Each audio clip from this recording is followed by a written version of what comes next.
Hello everyone, welcome back to our channel HARANADH Spoken English. ఈ క్లాస్లో మనం daily usage simple sentences నేర్చుకుందామండి. Curry నోరూరిపోతుంది. కర్రీ నోరూరిపోతుంది. Curry is mouth watering. Curry is mouth watering. Mouth watering అంటే నోరు ఊరడం. Another example. కర్రీ నోరూరిపోతుందా? కర్రీ నోరూరిపోతుందా? Is curry mouth watering? Is curry mouth watering? ఆమె గయ్యాళి. ఆమె గయ్యాళి.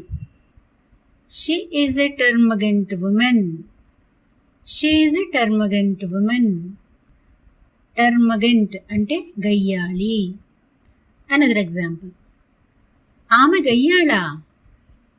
ఆమె గయ్యాళా? Is she a termagant woman? Is she a termagant women? పిండి వంటలు చాలా రుచిగా ఉన్నాయి. పిండి వంటలు చాలా రుచిగా ఉన్నాయి. Puddings are delicious. Puddings are delicious. Puddings అంటే పిండి వంటలు, డెలిషియస్ అంటే చాలా రుచిగా ఉండడం. ఆమె ఏడుపు మొహం వేసుకుని ఉంటుంది. అంటే కారణం లేకుండానే ప్రతిదానికి ఏడ్చే స్వభావం ఉన్నవాళ్ళు. She is a lachrymose. She is a lachrymose. Lachrymose అంటే ఏడుపు మొహం, ఏడ్చే స్వభావం. Another example. ఆమె ఏడుపు మొహం వేసుకొని ఉంటుందా? లేదా ఆమె ఏడుపు మొహంతో ఉంటుందా? Is she a lachrymose? Is she a lachrymose? Tea చల్లారబెట్టు. టీ చల్లారబెట్టు. Make the tea cool. Make the tea cool. Make cool అంటే చల్లారబెట్టడం. Another example. టీ చల్లారబెట్టావా?